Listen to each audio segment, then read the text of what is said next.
Why was the book of Enoch removed from the Bible? Well, there are a number of things that are contained in the book of Enoch that many people don't know about.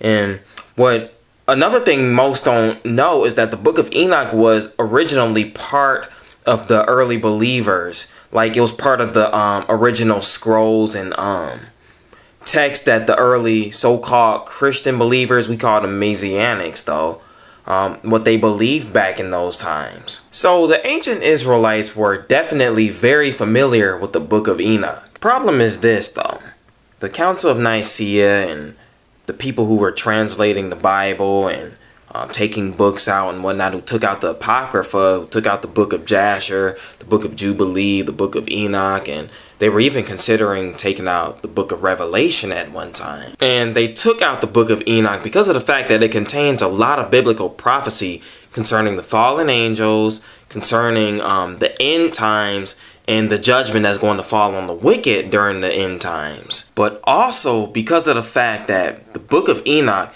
details certain things that was going on during the days of Noah before the flood, and things that would also be going on in the end times. You know, things such as genetic splicing and gene manipulation, DNA changing, and basically they were taking the blood and they were mixing species that the Most High had created, and they were making chimerical creatures and whatnot, things that were not supposed to exist. You know, things like the dinosaur or the dragon, or a lot of the weird things that you see in a lot of ancient folklore. You go around the planet and look at all the ancient cultures, and here in Mesoamerica, for instance, you see these weird primate looking creatures that they have on their walls. And then you go over there to Egypt and you see the Egyptian gods with faces of a jackal and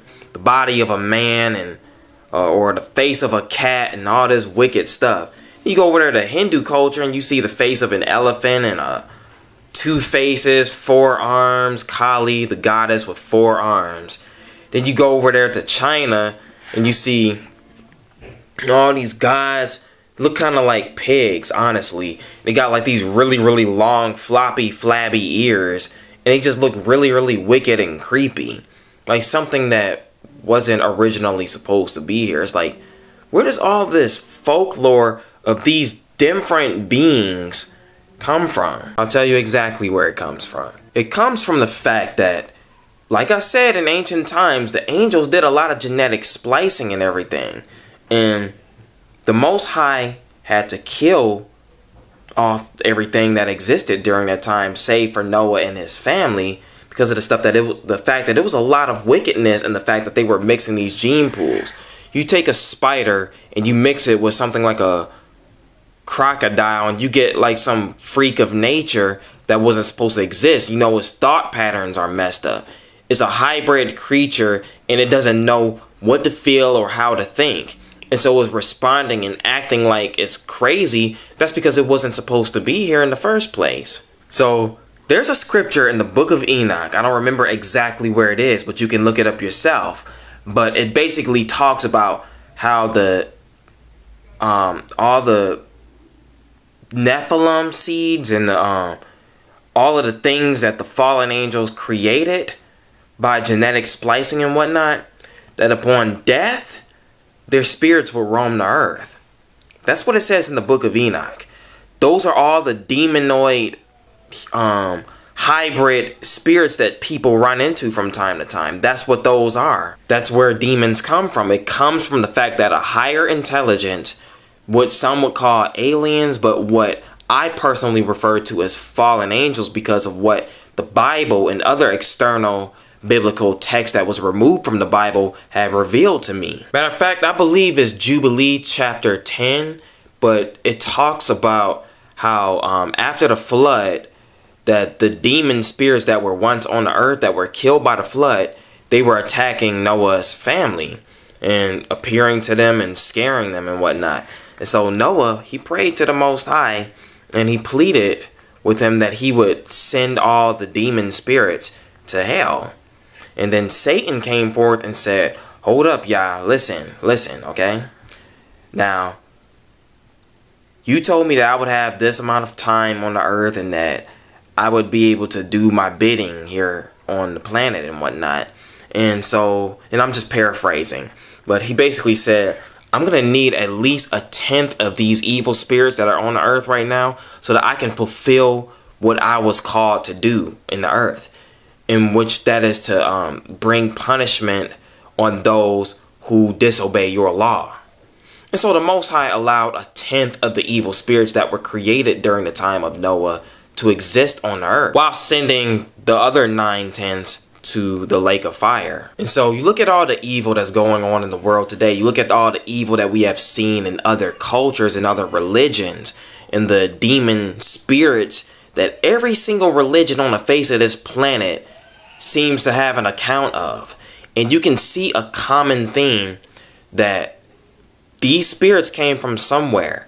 And it's really intriguing to know that in the book of Jubilee chapter 10, Satan basically pleaded with the Most High to leave 1/10 of those spirits here on the earth so that they could help Satan do his bidding. And that's what we see going on in the world today with all the wickedness that is spread about. And thing is, the book of Enoch, that is like a missing piece of the puzzle. The book of Enoch and the book of Jubilee, those are basically missing pieces that no one ever knew about because of the fact that they were removed from the Bible. And so, why were they removed from the Bible? Did they have something to hide? Did they not want certain people to know certain things? Did they not want mankind to know that the fallen angel seeds have a certain look and a certain characteristic about them, and that the people that removed the books had something to hide because of the fact that they fit that prophecy of these fallen angel seeds who are doing things in the world today in the end times? You know, it's a lot more to the book of Enoch and also the other books that were removed from the Bible to think about.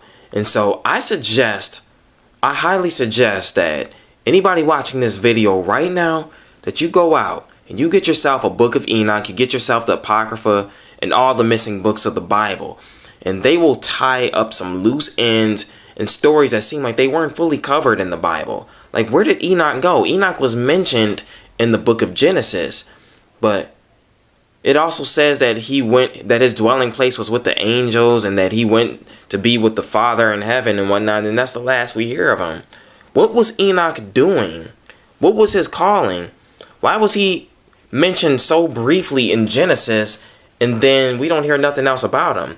That's because he has a completely separated story from the book of Genesis, and it ties right in it ties the knot so perfectly, and it's like the loose end that you didn't know about, and it's the missing piece of the puzzle.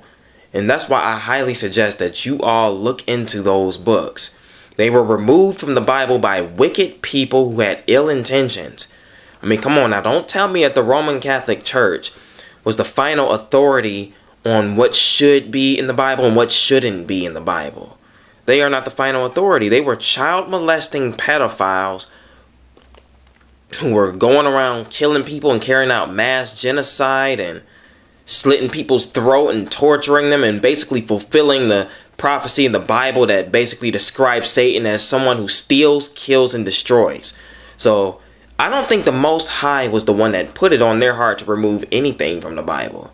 Bible says judge a tree by its fruit. And so when you look at the fruit of the Catholic Church and spreading lies, spreading white Jesus, spreading the abominations that they've spread, you know, you can eat pork and you can do all of these wicked things, and the Most High is just going to smile on you for eternity and whatnot. You know, they're the ones that spreaded all these wicked doctrines, and they're also the ones who removed books from the Bible that the Most High didn't ask them to remove.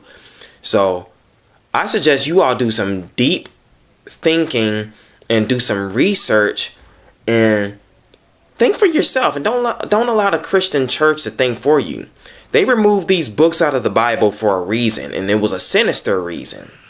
And so with all of that being said, I say, like I said, go out, buy those books, and dig deep into them. And with that, I will say shalom.